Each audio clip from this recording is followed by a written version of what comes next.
Hello everyone, welcome back to another episode of Set Schedules Meet the Agent. I am your host Alan Perez, and in this series I have the pleasure of getting to speak with expert partners of Set Schedule across the entire country, gaining insight into strategies for success and best practices. I hope that you enjoy the episode. Joining me today is Heather Cook, an expert ISA, also known as an inside sales agent, who works with the Ben Caballero team out in Texas and the Homes USA team. Heather is joining us today because she is an appointment setting guru. She has the ability to set anywhere from 20 to 40 appointments a week.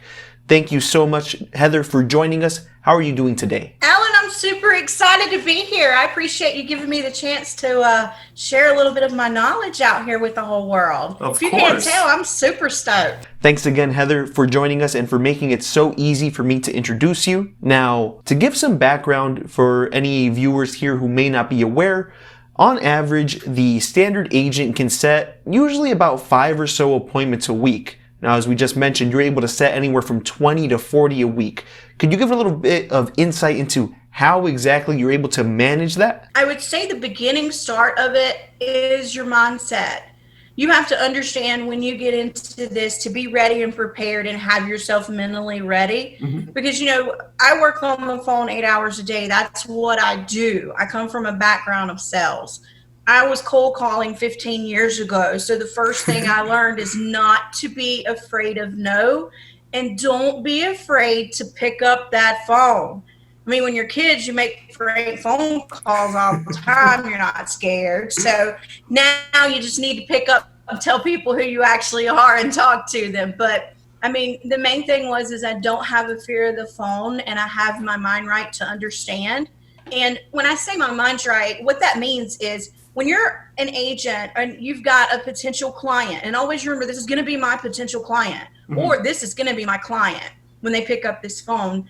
And what you've got to understand is you've got to have that mindset that they've talked to 20 or 30 people that does the exact same thing that you do.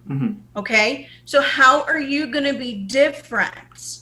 How are you going to stand out in the next 3 to 4 seconds when they talk to you? Now, like you just mentioned, something that I feel a lot of agents are lacking is the ability to be open and welcoming on the phone. How can people train themselves to be more open, exciting, and engaging while speaking with prospects on the phone? Yeah, your enthusiasm's going to get you far. I tell everybody you need to be a clown at a circus, okay? Have you ever went to a circus and you met a clown that just didn't put on a good act? Everybody left. That's how you're going to get hung on. If you don't perform and do a good act, you're going to get hung up on. And let me tell you, I've been hung up on. Don't take it personal. The main thing is you've got to be ready with your game face on and to perform. And the way you do that is you offer a service, you're ready to build a relationship, and you just want to do a good job. And the way I do that is I go ahead and I find out their timing and their motivation. And then I give them just a little leadway of saying, I know you're looking for this home, but would you want to know about others like it that may not even be on the market? What you just said really helps me appreciate the mindset that you have. So many agents will take just one no, right? Catching the prospect on a bad day or at the wrong time and take that to heart, meaning that they're not going to continue to follow up. How do you keep things in perspective? I tease them. I just have to say, you have to tease them just a little bit, because most of the time when they get on the phone with someone, well, we're just going to set you up on a search.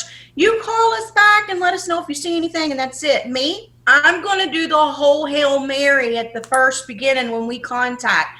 You don't have to call me. I'm going to get you access to this, and this. And a lot of times it's off-market properties, private sales, for sale by owner, bank foreclosures. I'm going to send this all to you. Yeah, and I'm going to do it for free. When you've heard no once, twice, or maybe even 3 times from a prospect, how do you know that you should continue to reach out? Usually when it happens and you find out their timing and their motivation, okay, you're not just going to start sending them homes. You're going to tell them, I want to do a good job. Because once they commit and they say, yeah, I'd like to get access to that. That's what I want to hear. You're committing. In order for me to do a good job and not give away the farm, and it's like you're saying, What would it take to get to sit down with you for 15 minutes just to know your dreams, your goals, and your desires? So when I send these properties, not only are we going to do a good job, we're going to get you in on all the best deals before the other buyers. It's absolutely free. You ain't going to be obligated to a thing. We're going to go ahead and get rid of every red flag. We're going to service you, and we're going to build a relationship, and you're going to love us. That's just my mindset at the beginning. We are going to do this together. I try to put that in me when I talk to them because they can feel the energy, and they also understand, hey, this person's different. They're not just wanting to set me up on a search. They're going to give me this, this, and this, and this. So then when you do get them in front of you for the appointment, you can ask for the commitment, or you just, please, if anything I've learned appointment setting, if you don't pull anything out of me today, the follow-up is where the money is. Understand that. You usually have to call someone 10 to 12 times before they'll even pick up, okay? But even after you get them on the phone, continue to follow up, because every person is behind you has got their information just as well as you. Now, one of the main parts that I feel makes you so fun to talk to and magnetic is your empathy. There's a couple ways you do that, and it is a mindset. Let's say you're calling someone and they hang up. Call them again. I'm sorry, we got disconnected. And instantly it's like, whoa, hold up, who is this? And I've done that. I've been hung up, and I'm like, no. And I'm like, I'm so sorry, we got disconnected. And yeah, they've hung up on me again. And other people are like, well, what? Who is this again? I'm like, I've got great news. You know, you got to come instantly with that enthusiasm. You've got something that no one else does. Yeah. And what you're going to have is the service. You're going to provide that, and you're in control of that, and you're going to give it to them. And you've got to also teach your mind to understand it's not you. Don't take it personal. They could be in the middle of anything. You could be getting them when they're using the bathroom or out trying to jog. Who knows? So if they hang up, don't take it personal. It might be in your favor at that moment. You don't ever know. But also, call them back tomorrow. Do you know how many people has actually hung up on me and I call them back tomorrow and book an appointment? Or actually 10 minutes later? You have that want to connect with people, and you make it so easy for the people that you do get on the phone to want to continue to discuss with you. Have you identified any other mistakes that agents make aside from being uncomfortable on the phone? Let's put it this way. All of us that have had children, we have kids, okay? How many times have you told your child no and you still end up giving them the cookie? You're not getting it. You're not doing it. And that child is so persistent, you end up giving it to them. It's the same way. These guys are, okay, what are they calling me about so much?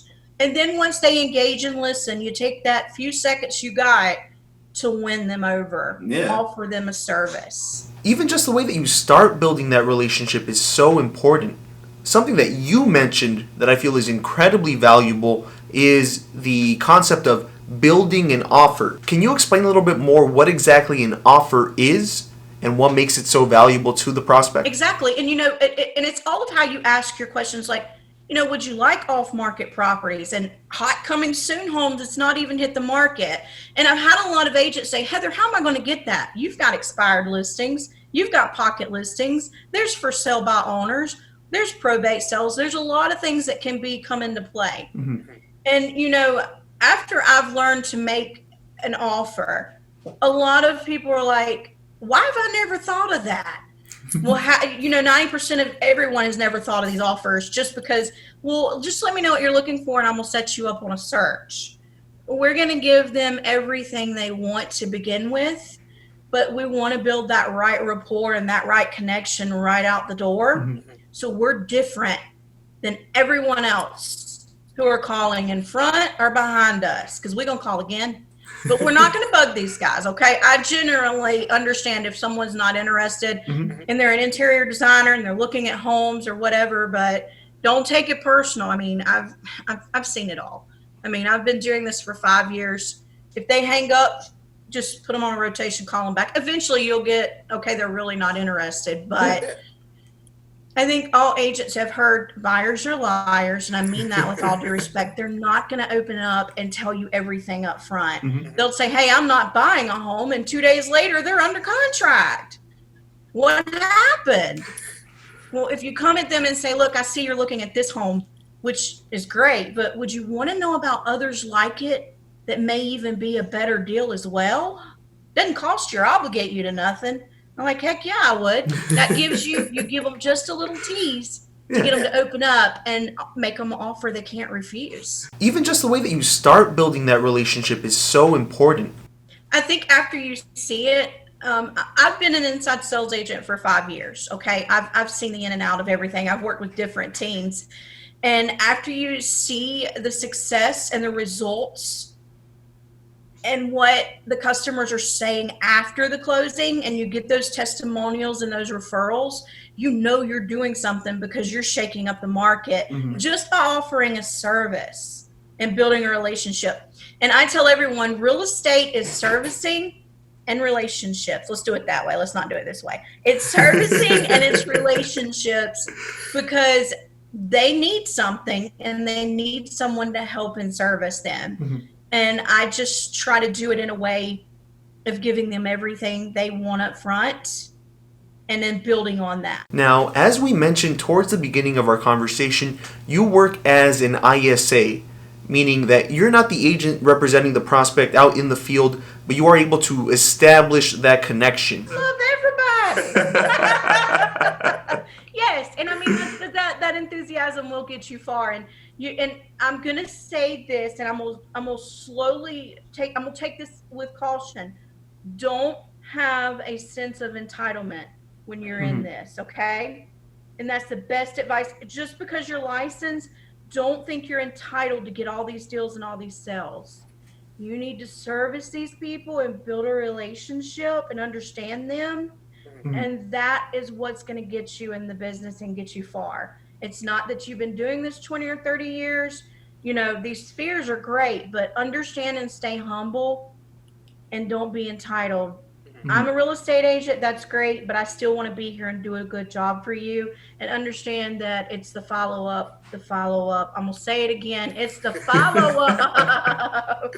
How is it that you best handle that transfer from acquiring and enticing the prospect to handing them off to the correct agent? You know, part of my job is to get to set the appointment and get them to commit to 15 minutes to meet with an agent or my partner. I want you to meet my partner. They're going to do a good job for you. And then that's where I connect them over. And, you know, then I like to follow up afterwards just to keep touching base, because some of these people, I found that they want you to come to their Christmas parties. They want you to help walk their dog with them. I mean, that connection sometimes is so strong, but if you genuinely mean what you say and say what you mean, they're going to feel it. I mean, you know, that is what it is. I mean, if you're just on the phone and you don't have that enthusiasm, they're going to know. I mean, how many times have you had somebody call you and they were trying to take up donations and you knew they didn't want to be on the phone?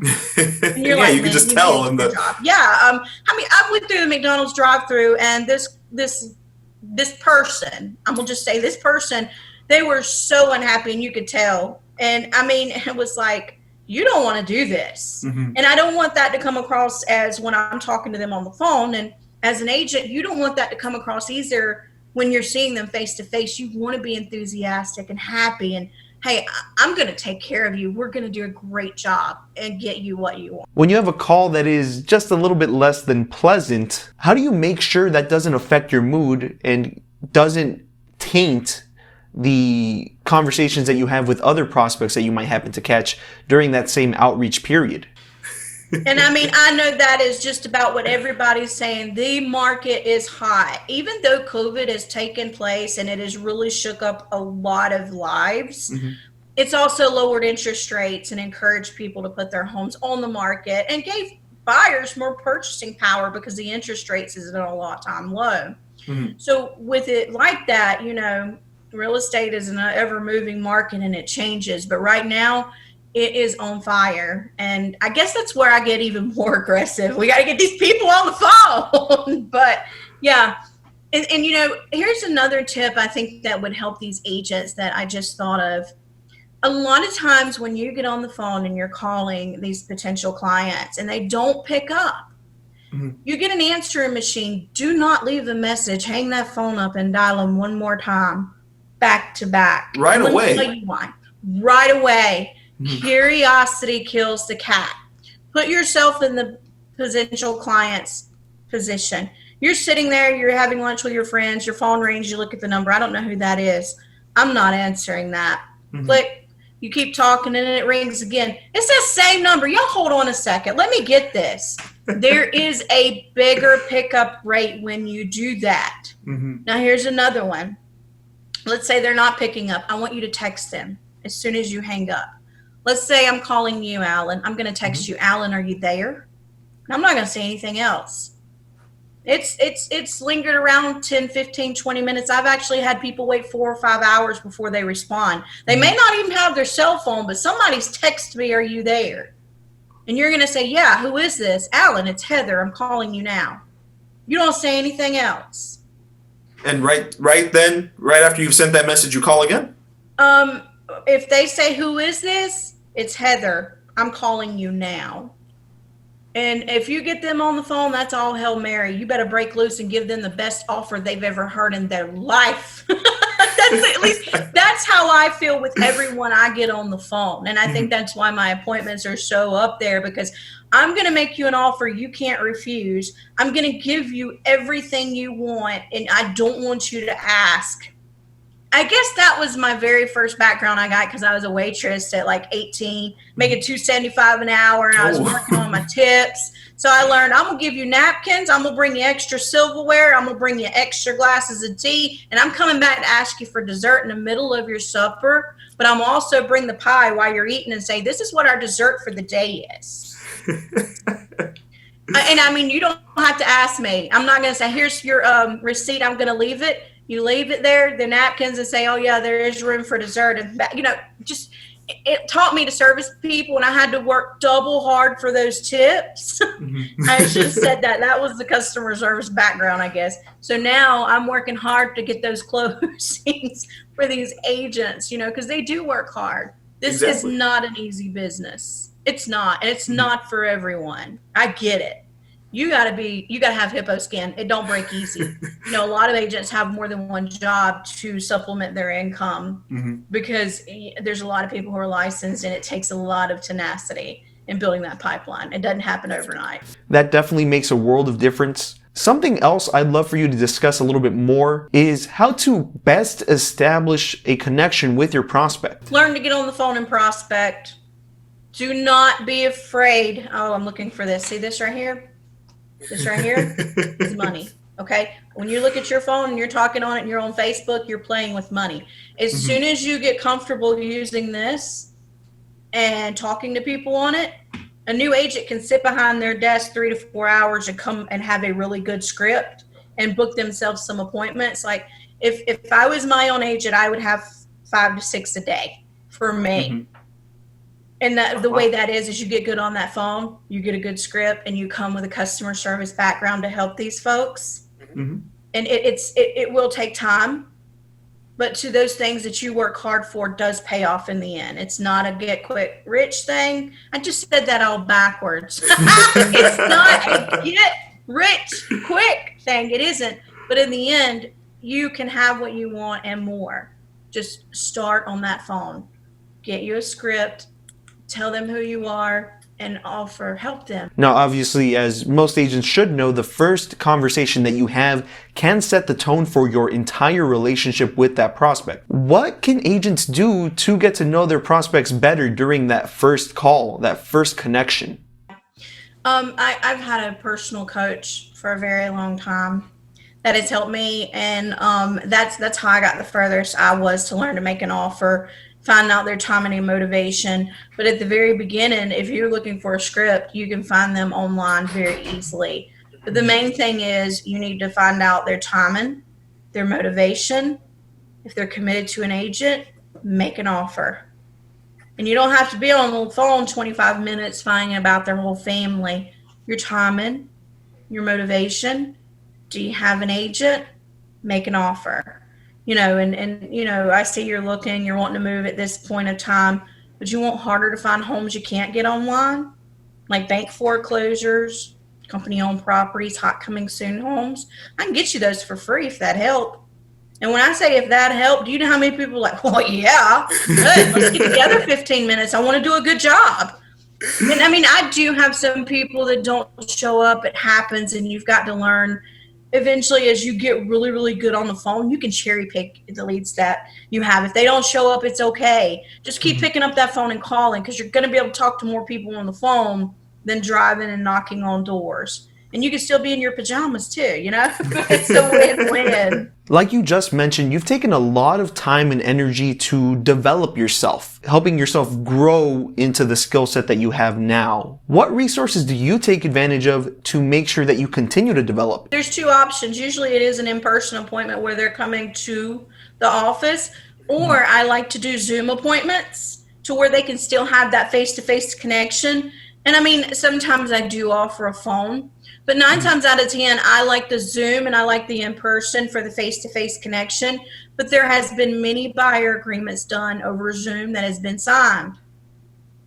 You know, it's just, you get meet them needs, and you look, in this industry, there's a way to make it happen. All you got to do is get that commitment and want the it. tools are there. You got to want it. That's the thing. You have to be hungry. I've been very hungry, and I do not stop. I'm always hungry when it comes to real estate. Even though I've been doing this for 5 years, I'm still pouring as much into me as I can, because I'm still learning every day. I don't come at this as like I know everything. Oh no, I have a lot to learn even to this day.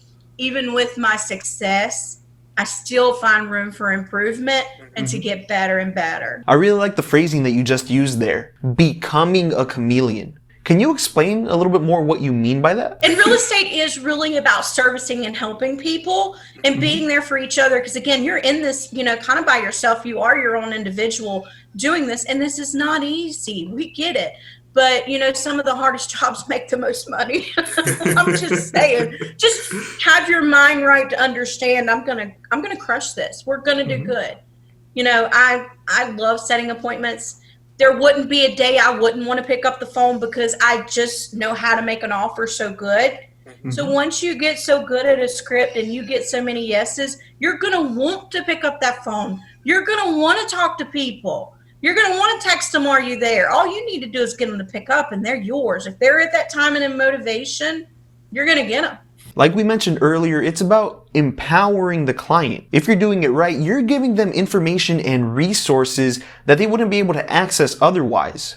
By doing that, you show them that you and your team are the best people to work with, because you're going to be able to help mentor them along in the process. Yeah, of course it do. How many times do you have to figure out to tie your shoes before you got it, Alan? A little bit longer than I'd like to admit. Okay, well, you know what I'm saying. You know, as a child, I watched my child teaching them to tie shoes, and she's frustrated, she's mad, and she watches me and she's looking at me like, well, I'm like, well, baby, I've just been doing it. This is like tying your shoes. It's a simple analogy, but keep doing it, and you're going to do it with your eyes closed. The same thing with booking appointments on this phone. You're going to be able to do it with your eyes closed. You just come with that confidence and that enthusiasm and be ready to help, because they're going to be your next commission check. Just think, if you can close everyone you talk to on the phone, or you can do a good job for them, think about how much money that is that you're talking to. And maybe that's what makes me different, because I'm genuinely talking to them to close them, to do it. This is not just any, you know, Tom, Bob, or whoever. I'm talking to you because I want to do business, and I'm coming with a sincere, what's the word? Motivation or intention? I have a sincere conviction in my voice, and they can feel it. You ever been at a, you know, you've been in trouble, I'm sure, and your parents look at you and their tone changes? Okay, then that's the same thing here. My tone is very strong with these guys on the phone. It's not robotic. I change when they change. We all have a good time, and we all help them buy a home or sell one. Exactly. And that's something that I feel so many agents don't pay attention to when they're doing their outreach. You have to be engaging enough that you would convince yourself. You have to be welcoming, and you have to be the kind of person where if you were on the receiving end, you would engage. Now, we are coming towards the end of our time together. Do you have any last tidbits or pieces of advice that you'd like to share? Absolutely. push forward, build momentum, move the needle.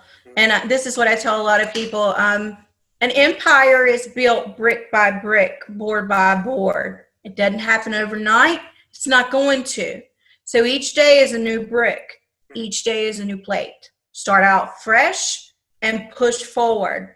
Because after so many failures, you get better. And it's okay to fail big. I did. I failed terribly. But I kept getting up and I kept building them bricks. And I'm nowhere where I want to be today, but I'm a whole lot further than I was then. So keep pushing. You're going to do this. You're going to crush it. And you're going to make big difference. Thank you so much, Heather, for joining us, for being so open and welcoming. I feel like you've provided invaluable insight into how to first make that connection and how to build that value, how to really empower your prospects so that you decide to work with you in the first place. Now, that does it for this episode of Set Schedules Meet the Agent. We hope that you enjoyed the episode. As always, we'd love to hear any feedback that you might have. You can send your questions and comments in a quick email to media@setschedule.com. Don't forget, you can also connect with Set Schedule on Facebook, Instagram, LinkedIn, and Twitter. You can subscribe for more content just like this by visiting youtube.com/set schedule. This is your host, Alan Perez, and I can't wait to speak with you again next time. Until then, happy selling. Thanks again.